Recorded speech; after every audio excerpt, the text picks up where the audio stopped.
guys, it's Jenny here. So tonight, I'm going to be showing you my January wrap-up. I ended up reading a total of 6 books this month, which actually I'm pretty proud of. I read one on audiobook and then I read the rest in physical copy. But, I just think that's a pretty good start to the year. So, yeah, I'm going to show you what I read.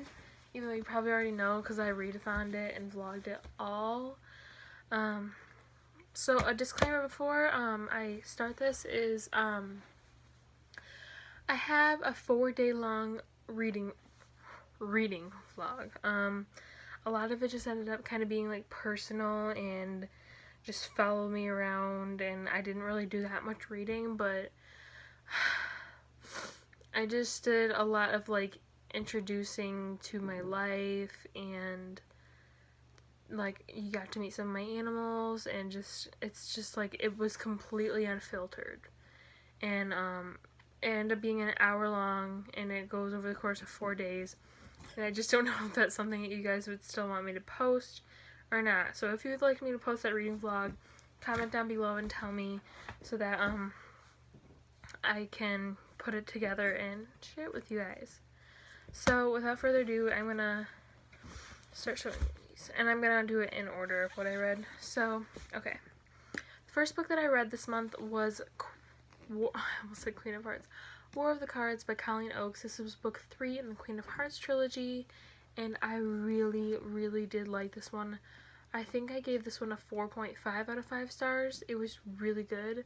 The reason why I didn't get the other 0.5 was just that I saw the main plot twist coming, and I wish I hadn't saw it coming because I don't like being able to predict things.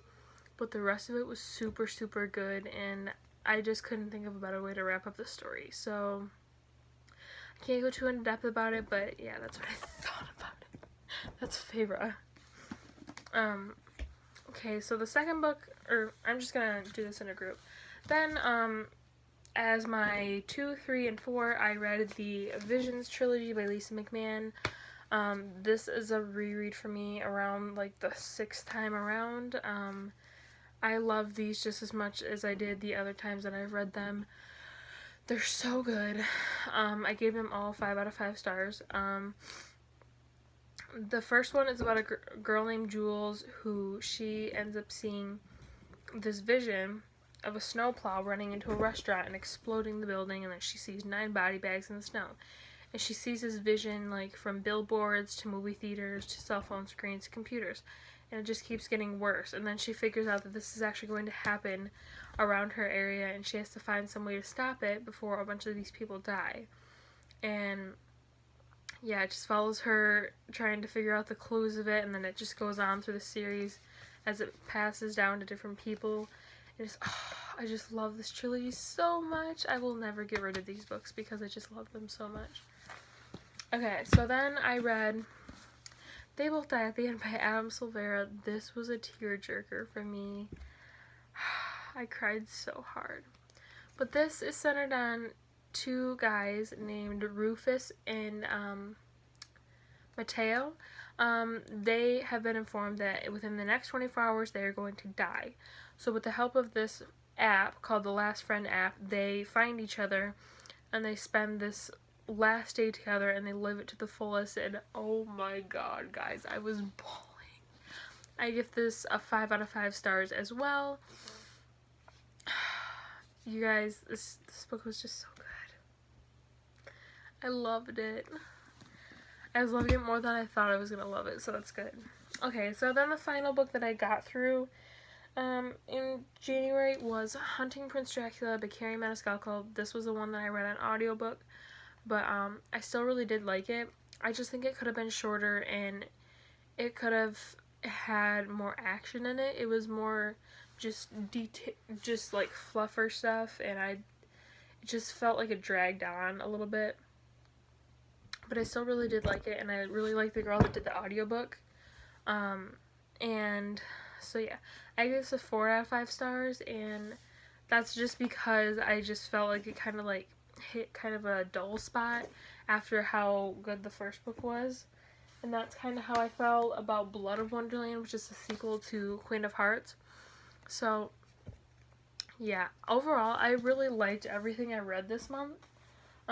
It's just like some things I felt could have used a little bit more. I don't even know what the word is. Just a little bit more, I don't know, like action, importance. I don't know. Everything was just kind of so like mellow, and like the action didn't really start until the end, and that kind of sucked. It was all just kind of filler space. I did, however, really enjoy the romance of that. So, yeah. I really did like the romance in Hunting Prince Dracula, but I just do wish that it had been more thrilling rather than just so much filler information.